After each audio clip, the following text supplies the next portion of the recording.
Assalamualaikum warahmatullahi wabarakatuh. Apa kabar anak-anak sekalian? Mudah-mudahan dalam keadaan sehat dan diridai oleh Allah Subhanahu wa ta'ala. Amin ya rabbal alamin. Sesuai dengan jadwal pesantren Ramadan, hari ini kita akan membahas mengenai zakat, infak, dan sedekah. Baiklah teman-teman, sebelum kita membahas mengenai zakat, infak, dan sedekah, yuk kita simak dan perhatikan ilustrasi dan cerita berikut ini. Ambil hikmah dan pelajaran ya. Suatu hari berkumpul segala macam bencana dan wabah. Mereka sedang berencana menimpa suatu daerah yang bernama Al-Fatih.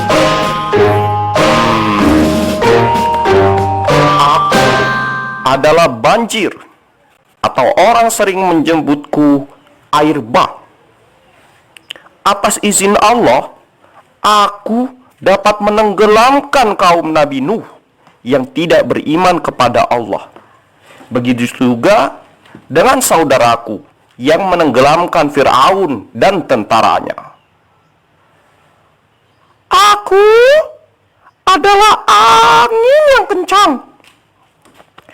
Atas izin Allah, aku dapat membinasakan kaum Ad yang cerdas, memiliki teknologi gedung yang hebat, tapi tidak beriman kepada Allah dan Nabi Hud alaihissalam. Hei, perkenalkan, aku adalah gempa bumi. Atas izin Allah, aku dapat memusnahkan si Korun, orang kaya yang pelit pada zaman Nabi Musa, dan kaum Sodom zaman Nabi Lut. Aku adalah halilintar.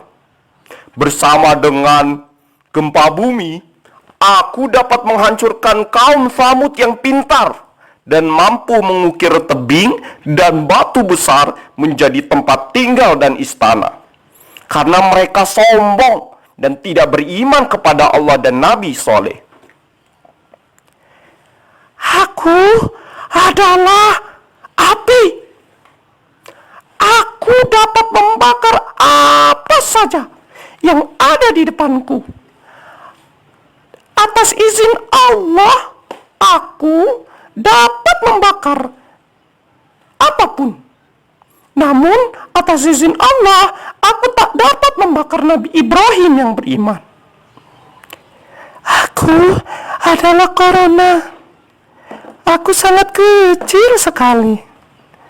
Tapi, atas izin Allah, aku bisa membuat manusia mati, sakit, putus kerja, dan diam di rumah. Sehingga mereka harus semakin dekat dengan Allah. Baiklah, semua kawananku, mari kita serbu Al-Fatih. Baik, serbu. Ya, harus kita hancurkan.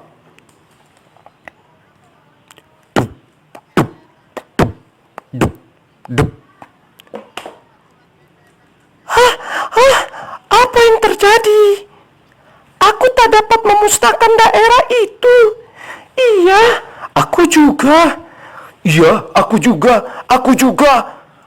Ada apa ini? Mari kita selidiki. Hei, lihat.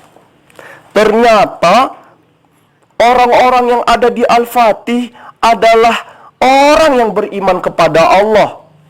Lihat, mereka ternyata suka bersedekah. Sehingga wajar saja kita bencana tidak dapat menimpa mereka karena Allah tidak mengizinkan kita.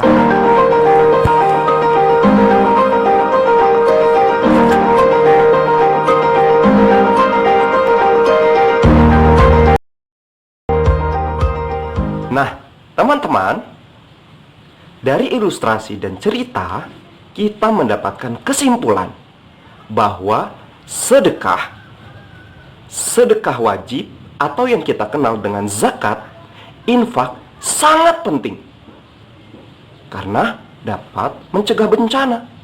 Bahkan banyak sekali manfaatnya. Sampai-sampai Allah menyebutkan 30 ayat dalam Al-Quran tentang zakat. 27 diantaranya bersamaan dengan sholat yang diawali dengan sebutan hai orang-orang yang beriman, untuk memanggil orang-orang yang beriman. Dan 39 ayat membahas tentang sedekah dan infak. Jadi teman-teman sekalian, penting sekali kita melaksanakan zakat, infak, dan sedekah. Yuk kita bahas apa itu zakat, infak, dan... Hai kawan, sudahkah kalian tahu apa itu zakat? Jika belum tahu, mari kita bahas. Zakat. Zakat merupakan kata dasar dari zakah, yang artinya berkah, tumbuh, bersih, dan baik. Sesuatu itu zakah berarti tumbuh dan berkembang. Dan seseorang itu zakah berarti orang itu baik. Zakat merupakan rukun Islam dan menjadi salah satu unsur yang paling penting dalam menegakkan syariat Islam. Untuk itu, menjadi wajib bagi setiap muslim yang telah memenuhi syarat-syarat tertentu untuk membayar zakat. Zakat juga termasuk ibadah yang tata caranya telah diatur dengan rinci dalam Al-Quran dan As-Sunnah, seperti sholat dan puasa. Sebagaimana dalam surah At-Taubah ayat 103, ambillah zakat dari sebagian harta mereka. Dengan zakat itu, kamu membersihkan dan mensucikan mereka. Ada dua istilah yang perlu kita fahami dalam zakat. Yang pertama adalah nisab. Yang kedua adalah kadar. Nisab merupakan batas minimal kekayaan atau kepemilikan seseorang yang diwajibkan untuk membayar zakat. Jadi, apabila seseorang memiliki harta yang telah mencapai nisab, maka orang tersebut wajib berzakat. Sebaliknya, seseorang yang tidak wajib berzakat apabila kekayaannya tidak mencapai nisab. Nah, yang kedua adalah kadar. Kadar adalah besaran zakat yang akan dikeluarkan. Nisab dan kadar tergantung kepada jenis zakat.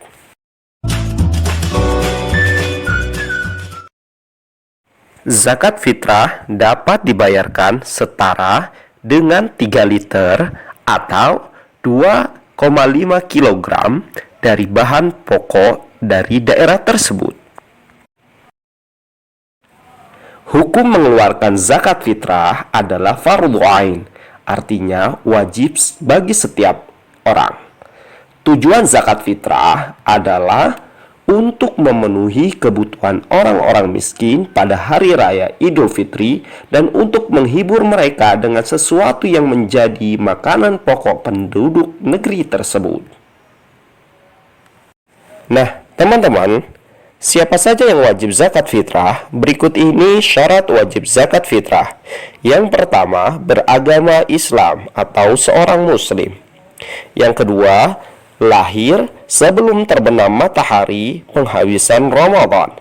Yang ketiga, memiliki kelebihan harta. Adapun waktu pembayaran zakat fitrah, yang pertama diperbolehkan sejak awal hingga akhir Ramadan. Yang kedua, wajib sejak terbenam matahari penghabisan Ramadan. Yang ketiga, sunnah sesudah sholat subuh sebelum sholat Id.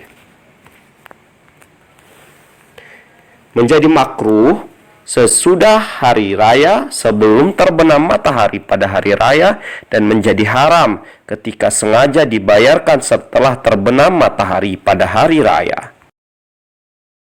Selanjutnya kita akan membahas mengenai zakat mal. Zakat mal atau sering disebut zakat harta ialah segala sesuatu yang diinginkan sekali oleh manusia untuk dimilikinya, dimanfaatkan, dan disimpan olehnya.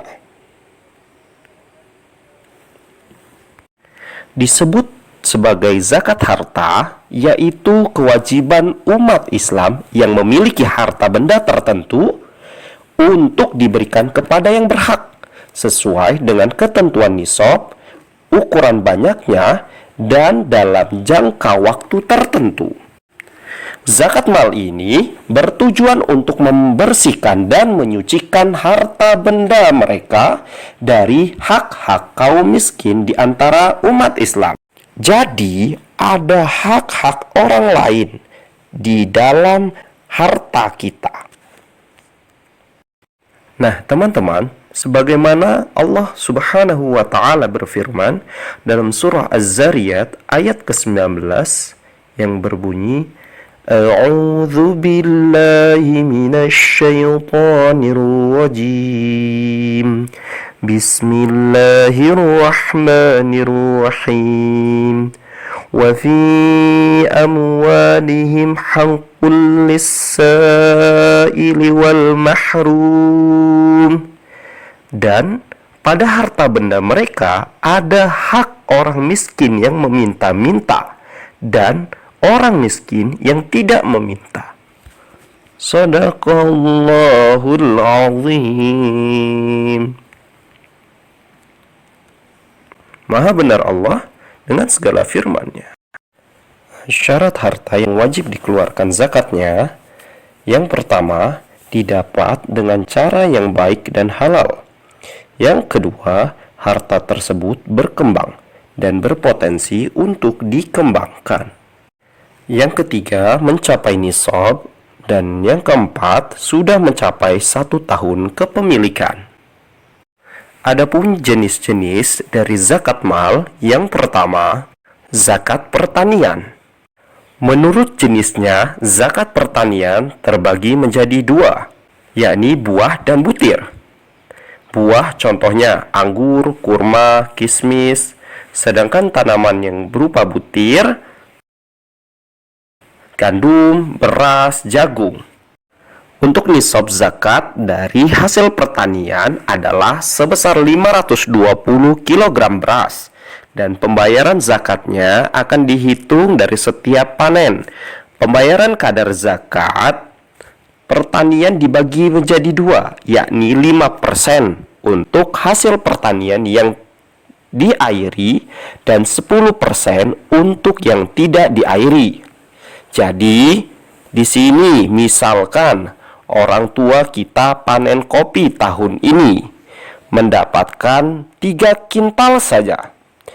Alhamdulillah harga kopi Rp20.000. Maka saat panen didapatkan uang sebesar Rp6 juta. Sedangkan tadi nisab zakat pertanian senilai 520 kg. Yang jika 1 kilogram berasnya adalah Rp10.000, maka nisabnya sebesar Rp5.200.000.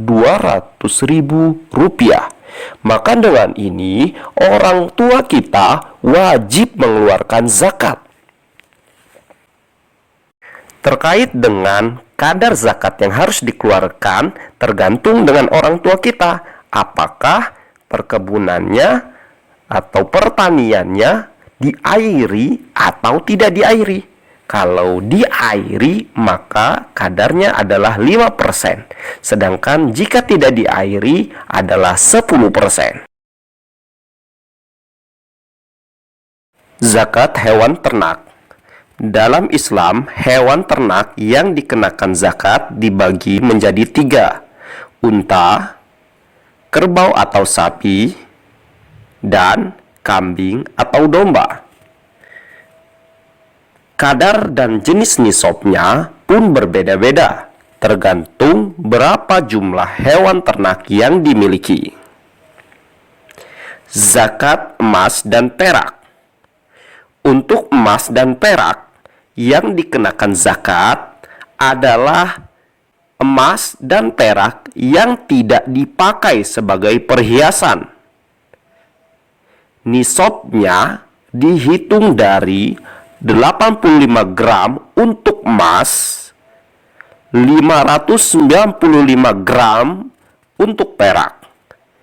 kadar zakat yang harus dikeluarkan adalah 2,5% dari banyaknya emas atau perak yang dimiliki. Sedangkan waktu pengeluarannya adalah pada setiap tahun Komariah. Zakat barang dagangan. Zakat barang dagangan merupakan zakat yang dihitung dari nilai barang yang diperdagangkan. Nisabnya setara dengan 85 gram emas. Nah, zakat yang dikeluarkan sebesar 2,5% dari jumlah barang dagangan yang dimiliki.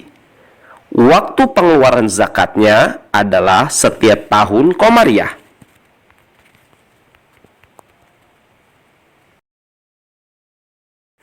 Zakat rikaz atau zakat barang temuan adalah zakat yang harus dikeluarkan terhadap penemuan barang berharga atau peninggalan orang kafir di masa lalu. Nisabnya ketika barang tersebut bernilai sama dengan 85 gram emas. Kadar zakat yang dikeluarkan sebesar 20% dari barang temuannya.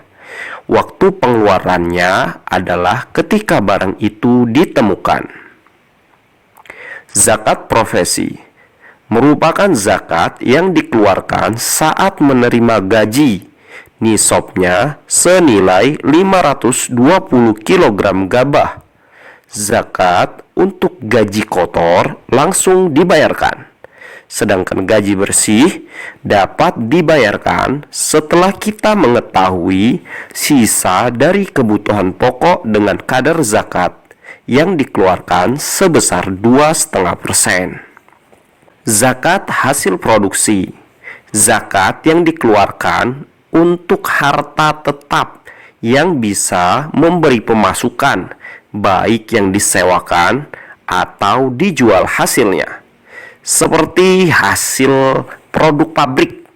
Misalnya, tanaman produktif, kita jual tanaman, ya pohon tanaman-tanaman. Hewan produktif, ya, dan penyewaan aset, contoh kontrakan, kos-kosan. Nah, nisabnya senilai 520 kg beras dan dibayarkan setelah menerima hasil. Kadar zakatnya 2,5% dari hasil yang diterima. Nah, teman-teman, zakat tidak sembarang diberikan kepada orang, karena sudah ada ketetapan dari Allah terkait tentang penerima zakat yang kita sebut sebagai mustahik zakat. Sebagaimana Allah Subhanahu wa taala berfirman dalam Al-Qur'an surah At-Taubah ayat 60 yang artinya sesungguhnya zakat-zakat itu hanyalah untuk orang-orang fakir, orang-orang miskin, pengurus-pengurus zakat, para mu'alaf yang dibujuk hatinya, untuk memerdekakan budak, orang-orang yang berhutang, untuk jalan Allah, dan untuk mereka yang sedang melakukan perjalanan. Dari sini kita bisa menyimpulkan ada 8 golongan penerima zakat. Yang pertama adalah fakir miskin, orang yang tidak memiliki harta untuk mencukupi kebutuhannya. Yang kedua, miskin, orang yang tidak memiliki penghasilan. Yang ketiga, amil zakat, petugas penerima dan pengelola zakat, ya, yang menyalurkan dana zakat. Kemudian, mu'alaf yang baru masuk Islam. Selanjutnya, budak yang harus kita merdekakan. Selanjutnya, orang yang berhutang merupakan mereka yang berhutang atau meminjam uang guna memenuhi kebutuhannya. Kemudian, fisabilillah, mereka yang sedang perang fisik membela agama Islam. Dan yang terakhir, Ibnu Sabil, saudara kita yang kehabisan bekal saat perjalanan di jalan Allah. Manfaat zakat. Nah, dengan menunaikan zakat, banyak manfaat yang bisa kita berikan, manfaat yang kita dapatkan. Yang pertama, mempererat tali persaudaraan dengan masyarakat yang kekurangan dengan yang berkecukupan. Yang kedua, mengusir perilaku buruk seperti iri hati dan dengki. Nah, jadi kalau kita atau orang tua kita punya iri hati dan dengki, mungkin perlu banyak-banyak mengeluarkan zakat. Yang ketiga, sebagai pembersih harta dan jiwa. Dan yang keempat, sebagai pengembangan potensi bagi umat. Dan yang terakhir, sebagai dukungan moral bagi orang-orang yang baru masuk Islam. Nah, zakat ini memberikan ketentraman tidak hanya bagi yang memberikannya, tetapi yang mendapatkannya juga. Lalu bagaimana jika ada orang yang sudah wajib zakat tetapi tidak mau menunaikan zakat tersebut? Allah Subhanahu wa Ta'ala memberikan peringatan yang sangat keras yang tertuang dalam surah At-Taubah. Dan orang-orang yang menyimpan emas dan perak dan tidak menafkahkannya pada jalan Allah, maka beritahukanlah kepada mereka bahwa mereka akan mendapatkan siksa yang pedih pada hari dipanaskannya emas perak itu di dalam neraka jahanam, lalu dibakarnya dahi mereka, lambung dan punggung mereka, lalu dikatakan kepada mereka, inilah harta bendamu yang kamu simpan untuk dirimu sendiri, maka rasakanlah sekarang akibat dari apa yang kamu simpan.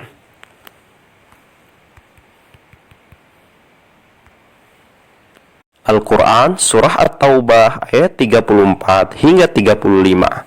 Nah, teman-teman sekalian, teman-teman juga bisa mengecek terkait tentang undang-undang yang mengatur tentang zakat. Undang-undang zakat itu ada dalam Undang-Undang Nomor 23 Tahun 2011 loh. Nah, bagi teman-teman yang ingin mengecek lebih dalam, bisa langsung dicek. Lalu gimana dong kalau aku atau orang tuaku belum bisa berzakat ya? Atau mau berzakat tapi belum sampai nisabnya? Nah, tenang teman-teman. Allah senantiasa memberikan kemudahan kepada kita yang beriman dan senantiasa hendak berusaha mendekatkan kepadanya, mendapatkan ridha Allah Subhanahu wa Ta'ala. Nah, jika kita tidak mampu berzakat atau kita mau berzakat tapi belum sampai pada nisabnya, Allah Subhanahu wa Ta'ala dan Nabi Muhammad SAW memerintahkan kepada kita untuk melaksanakan infak dan sedekah. Nah, apa itu infak dan apa itu sedekah? Mari kita bahas lebih lanjut. Apa itu infak? Infak berasal dari kata anfaqo yunfiku, yang artinya mengeluarkan harta atau membelanjakan harta. Infak biasanya bersifat material, berupa dana atau uang. Lalu bagaimana Rasulullah SAW mengajarkan kepada kita untuk berinfak? Rasul mengajarkan kepada kita untuk memberikan infak terbaik. Infak terbaik. Jadi bukan infak seala kadarnya, tapi berikan infak terbaik. Nah teman-teman, infak terbagi menjadi dua. Yang pertama adalah infak wajib. Apa itu infak wajib? Infak wajib adalah infak yang diberikan oleh seorang suami kepada istri atau kepada istri dan anaknya. Nafkah seorang bapak kepada keluarganya, itu adalah infak wajib. Karena infak wajib itu berasal dari kata nafaqah, atau yang kita kenal sebagai nafkah. Sebagaimana Allah Subhanahu wa Ta'ala berfirman dalam Al-Quran Surah An-Nisa ayat 34 yang berbunyi, A'udzu billahi minasy syaithanir rajim.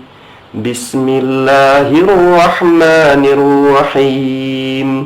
Ar-rijalu qawwamuna 'alan nisa bima faddalallahu ba'dahum 'ala ba'd wa bima anfaqu min amwalihim. Nah, ini bercerita tentang seorang laki-laki atau seorang suami yang memberikan nafkah kepada istri dan anak-anaknya. Jadi ini adalah infak wajib atau yang kita kenal sebagai nafkah. Nah, teman-teman, yang kedua adalah infak sunnah. Infak sunnah ini sifatnya sunnah. Landasannya kita bisa melihat Al-Quran surah Al-Baqarah ayat 215. Atau kita bisa membuka surah Al-Baqarah ayat 261, 262, dan 264. Berupa apa infak sunnah ini? Bisa seperti yang sudah kita lakukan, infak harian, infak setiap minggu, hari Jumat misalnya, kemudian infak Ramadan. Bisa juga seperti beasiswa, bantuan kepada masjid, atau bantuan kepada yang lain. Nah, itu adalah infak sunnah. Lalu selanjutnya kita akan membahas apa itu sedekah. Sedekah adalah segala bentuk pemberian yang baik dalam rangka mendekatkan atau bertakarub kepada Allah Subhanahu wa taala. Sedekah pada dasarnya adalah segala bentuk kebaikan, maka dia adalah sedekah. Sebagaimana Rasulullah SAW mengatakan, kullu ma'rufin sedekah. Setiap kebaikan adalah sedekah. Jadi, kalau sedekah, dia bisa bersifat material atau non-material. Bisa berupa uang atau bukan dalam berbentuk uang. Bisa jasa, ya, kita membantu orang lain. Kemudian termasuk tersenyum adalah sedekah. Tabassumuka fi wajhi akhika sedekah. Senyummu pada saudaramu adalah sedekah. Kita membantu ayah, membantu ibu, ya, mencuci piring, bersih-bersih rumah, atau yang lainnya, itu adalah sedekah. Bahkan dalam Al-Quran, infak dan zakat itu pun bisa disebut sebagai sedekah. Al-Quran menyebutkan infak dan sedekah, infak dan zakat itu dengan kata-kata sedekah. Nah, teman-teman yang dirahmati oleh Allah Subhanahu wa taala, alhamdulillah hari ini kita sudah membahas terkait tentang apa itu zakat. Kemudian hal yang lebih rinci. Kemudian apa itu infak? Kemudian apa itu zakat? Terlepas dari itu semua, teman-teman yang dirahmati oleh Allah Subhanahu wa taala, zakat, infak, dan sedekah ini adalah perintah Allah Subhanahu wa taala. Maka menjadi kewajiban bagi kita untuk melaksanakan. Aku melaksanakan, kamu melaksanakan, orang tuamu melaksanakan, dan hukumnya adalah wajib untuk kita laksanakan. Untuk zakat jika kita mampu, kemudian infak ada yang wajib, ada yang sunnah, dan sedekah tentu saja mudah-mudahan kita semua dapat memudahkan orang lain walaupun kita dalam keadaan kesulitan. Nah, teman-teman yang dirahmati oleh Allah Subhanahu wa taala, mungkin itu yang bisa disampaikan pada sesi pesantren Ramadan kali ini. Saya yang bertugas mohon maaf apabila ada kesalahan dan khilafan. Al-haqqu min rabbik fala takunanna minal mumtarin. Assalamualaikum warahmatullahi wabarakatuh.